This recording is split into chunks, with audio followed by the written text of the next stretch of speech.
जो एक आनंद की अनुभूति हुई है। पात्र को अपनी प्राप्ति का आनंद है, दाता को देने का आनंद है। पात्र को मिल गया इसलिए वह निर्विकल्प है, और पात्र को जिसकी यानी दाता को जिसकी खोज थी वो मिल गया, और आज उसने अपने द्रव्य का दान दिया है और द्रव्य का दान देता है, तो दोनों आपस में एक अपना अलौकिक अनुभूति का अनुभव करते हैं। एक बार का बहुत अच्छा प्रसंग है, आपको सुनाते हैं। आचार्य भगवान के सामने थे हम लोग, शायद नेमावर का प्रसंग होना चाहिए। हाँ, नेमावर का ही, दीक्षा के जस्ट समय की बात है। एक महाराज का स्वास्थ्य है, नई नई दीक्षा हुई थी, अब गर्मी का समय था। अब गर्मी के समय में थोड़ा सा अंतराय, और नए नए महाराज से अंतराय ज़्यादा हो रहे थे, और आहार में उनका स्वास्थ्य थोड़ा सा गर्मी अब होने के कारण से बेचैनी जैसी महसूस हो रही थी। ब्रह्मचारी जी वहीं पर थे। ब्रह्मचारी जी आचार्य के पास गए। आचार्य महाराज जी की आज तबीयत खराब है, उनको पहले आहार में उठा दें। तो आचार्य बड़ी अच्छे से पूछते, पहले देख तो लो दान देने वाले तैयार हैं कि नहीं हैं, है ना। महाराज तो कभी भी उठ जाएंगे, है ना, उनको तो उठने में दिक्कत नहीं। 4 घड़ी के बाद कभी भी मुनिराज सुबह सूर्योदय से लेकर के 4 घड़ी का कहा है। श्रावक को 2 घड़ी और साधु को 4 घड़ी, ऐसा कहा। तो उनको 8:30 बजे उठा दें। तो आचार्य ने कहा कि कोई बात नहीं, पर 8:30 बजे वाले दाताओं को भी तो देख लो, कौन तैयार है, चौके वाले तैयार हैं कि नहीं है। हाँ, आचार्य जाकर देखते हैं हम। अब ब्रह्मचारी जी गए, खोजबीन करके किसी को तैयार हुआ। आचार्य तैयारी हो गई, अच्छा, बहुत अच्छा। देखो, ऐसे समय में उन ब्रह्मचारी जी को कहते हैं कि जब कोई साधु इस प्रकार की प्रतिकूलता का अनुभव कर रहा हो और दाता उस समय अपने अंदर के साहस भाव को बनाता हुआ साधु की सेवा के लिए तत्पर हो जाता है, आहार दान आदि देने के लिए वह तत्पर हो जाता है, तो प्रतिकूल परिस्थिति में वो मात्र आहार दान नहीं देता, उसके साथ साथ औषधि दान भी दे रहा है। यानी समय से पहले उसकी गर्मी दूर हो गई, उनको किसी प्रकार का अंतराय था, और ज़्यादा तेज गर्मी होती तो अपने आप को उसने क्या किया, मात्र आहार दान नहीं दिया, साथ साथ क्या दान दे दिया, औषधि दान भी दे दिया। देते समय उसका मन अगर हर्षित है, आनंद से भरा हुआ है, चलो अहोभाग्य है, आज हमें ऐसे भैयावृत्ति करने का क्या मिला है, सौभाग्य मिला है, ये भैयावृत्ति कहलाती है। मुझे ऐसा अवसर मिला कि कम से कम किसी महाराज को अस्वस्थ अवस्था में मुझे मात्र आहार दान के साथ साथ औषधि दान देने का अवसर मिल गया। वो श्रावक आया, आचार्य श्री आशीर्वाद दो, हम महाराज के अच्छे से आहार करा सकें। अच्छा, एक साथ आहार का पुण्य भी लो, गुरुजी बड़े अच्छी चुटकी लेते हैं, आहार का पुण्य भी लो और साथ साथ गुरुजी के आशीर्वाद का भी पुण्य चाहिए। पहले एक पुण्य कमाओ, फिर दूसरा पुण्य मिलेगा। ये देखो, इसको कहते हैं पहले एक पुण्य अच्छे से कमाओ, अच्छे से पहले भैया व्यक्ति करो, महाराज के आहार कराना, सावधानी रखना, और सावधानी रख करके उनके अच्छे से आहार कराओ, और आहार करा करके महाराज आप आशीर्वाद दो। गया, महाराज के आहार हो करके आए, महाराज के पास आचर्षी आहार उठने के पहले करीब करीब 9:30 बजे के बाद उठते थे, तो महाराज आए और महाराज के आहार कराए, और कराने के बाद वो श्रावक भी साथ में था, तो महाराज कहे महाराज जी आपका आशीर्वाद का चमत्कार ऐसा हुआ कि महाराज के आहार निरंतराय हो गए। अब देखिए, मौका मिलता है तो छोड़ता नहीं है आदमी दाता का। महाराज आपका आशीर्वाद से आहार तो बहुत हो गया, आपका एक पुण्य, दो पुण्य और मिल गया, एक बड़ा पुण्य और मिल जाए। समझ में? आचार्य कहते मतलब बड़ा पुण्य मिल जाए। उसने हंस दिया तो यानी उसका कहना था कि आपके चरण और हमारे घर पे पड़ जाए। तो आचार्य मन ही मन मुस्काते होती है, कहते देखो दाता पुण्य कमाने के लिए कितना अपेक्षित होता है, कितना प्रतीक्षारत होता है, हमेशा भावना करता है कि ये मुझे ऐसा पुण्य और मिले, मुझे ऐसा करने का सौभाग्य मिले। ऐसी भावना ही उसके लिए तीर्थंकर प्रकृति का बंध का कारण बताया है। अच्छे से वैयावृत्ति श्रद्धा भाव के साथ करते हैं, मुनिराजों की सेवा परिचर्या करते हैं, उसके लिए आचार्यों ने लिखा है कि तीर्थंकर प्रकृति का आश्रय का कारण बताया है। इस प्रकार के अगर हमारे अंदर के भाव और अच्छे से परिणतियाँ ऐसी होती हैं, इसलिए दाता को सबसे पहला उसका मन हर्षित मना होना चाहिए। कितना भी हो, कितना भी बड़ा कार्य क्यों ना हो, सबसे पहले हर्षित मन हो करके दानादि की क्रिया करना चाहिए। जैसे कि यहाँ अपना प्रसंग चल रहा है, उसने एक वृक्ष ने पात्र को, अपने अतिथि हमारे घर पर आया है, दान दिया है, और उसके अपने उस वृक्ष पर लगा हुआ रसाल यानी आम का फल सुंदर मीठा सा पका हुआ एक फल आया, और जो अतिथि पेड़ के नीचे आकर के बैठा था, मुनि महाराज हो ऐसा नहीं है, लेकिन यहाँ पर वो मुनि महाराज की तरह नहीं, जाकर के सीधा उसने कहा कि मेरा यह फल सीधे उस अतिथि के किस में पड़े, हाथ पर गिरे।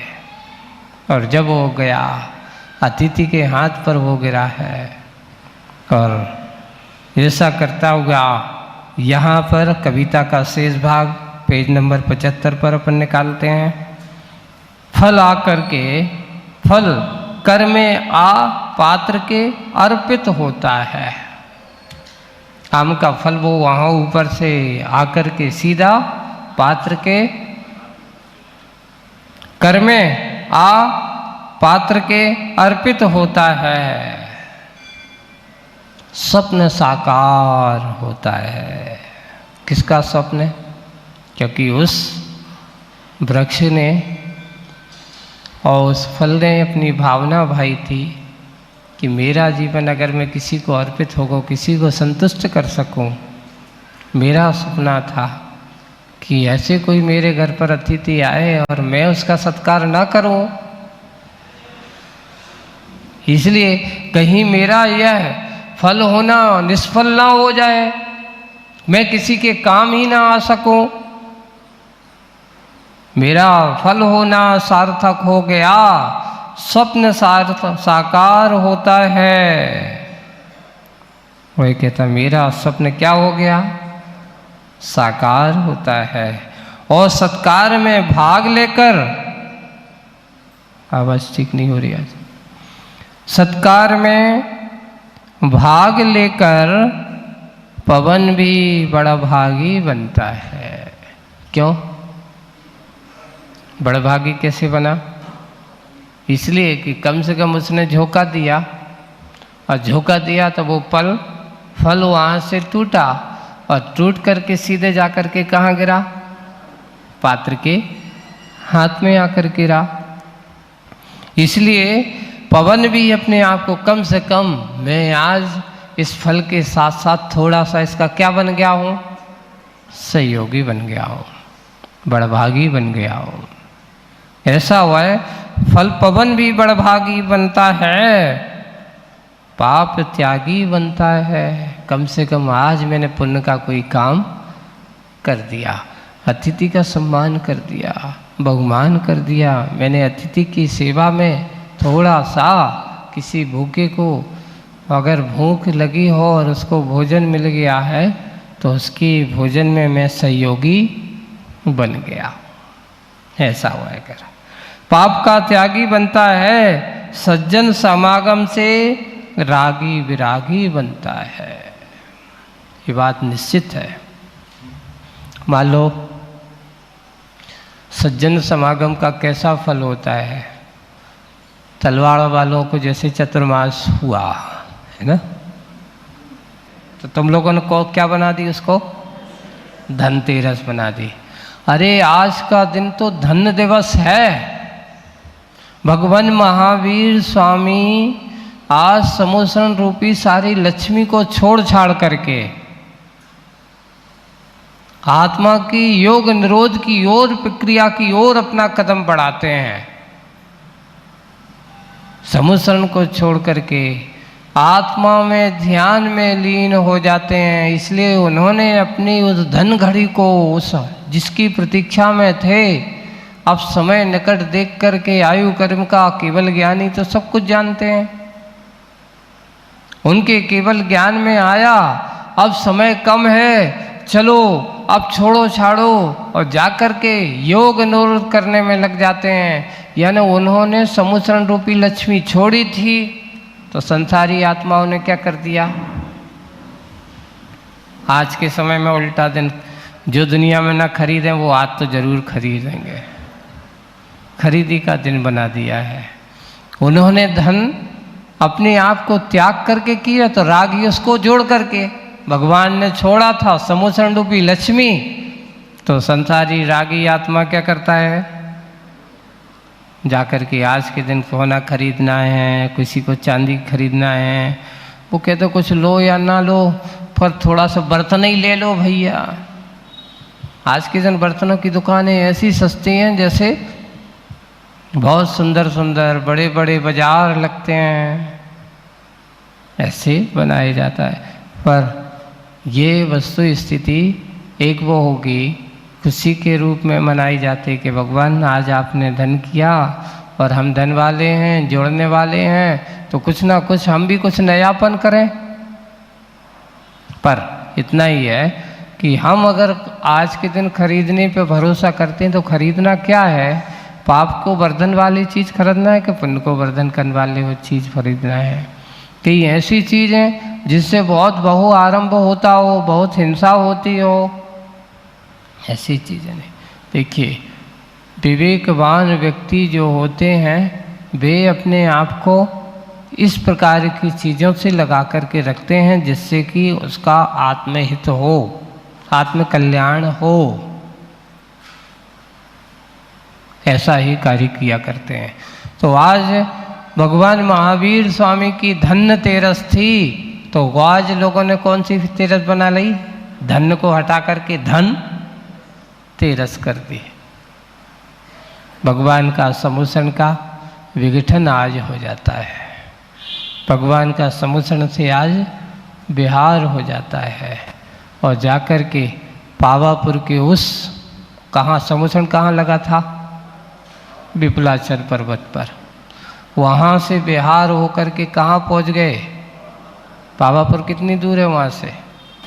आप लोग यात्रा करने जाते हो तो विपुलाचल यानी राजगृही है ना, विपुलाचल का अर्थ है राजगृह है।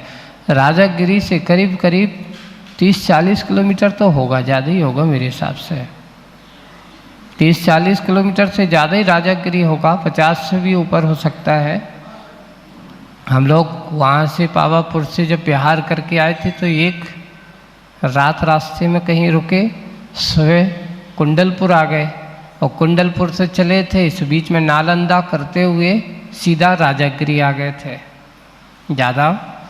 और उस समय ठंडी का समय था तो करीब करीब मान के चलो 15-16 चल करके ऐसा 30-40 किलोमीटर तो आराम से होगा, 50 किलोमीटर से समथिंग होगा। वहाँ पर सोचो भगवान विहार करके, केवल ज्ञानी तो उनको आहार की कोई विकल्प होता ही नहीं।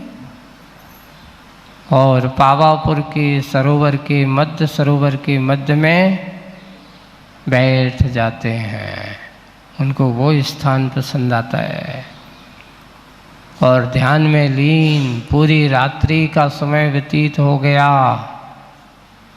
और चतुर्दशी पूरा योग निरोध का समय, कल चतुर्दशी का दिन है। ये वार्षिक अपनी चतुर्दशी मानी जाती है। इस समय जैसे भगवान महावीर स्वामी को योग निरोध करते हैं चतुर्दशी के दिन, वैसे ही वर्तमान काल में जहाँ जहाँ पर भी जितने मुनि महाराज हैं वे भी सब छोड़ छाड़ करके योग निरोध की क्रिया करते हैं। उपवास का दिन, वार्षिक उपवास माना जाता है, ये सामूहिक है उपवास वहाँ पर करते हैं। उपवास करके चातुर्मास की निष्ठा अपना, इधर भगवान को मोक्ष हुआ और वहाँ मुनिराजों को भी आगम के बंधन से, तुम लोगों के बंधन से नहीं बंधे थे, है ना, ये बस सोच लेना। ये कहलाता आगम का बंधन, क्योंकि जीवों की हिंसा आदि का कार्य ना हो, विहार आदि में किसी जीवों का घात ना हो, इसलिए एक जगह रह कर के मुनिराज क्या करते हैं, चातुर्मास आदि करके अपने धर्म ध्यान को और बढ़ाते हैं। तो कल चतुर्दशी का दिन रहेगा और कल तलवाड़ा में विशेष रूप से भक्ति का एक बहुत अच्छा सा कल शांति विधान का आयोजन है ना यहाँ पर।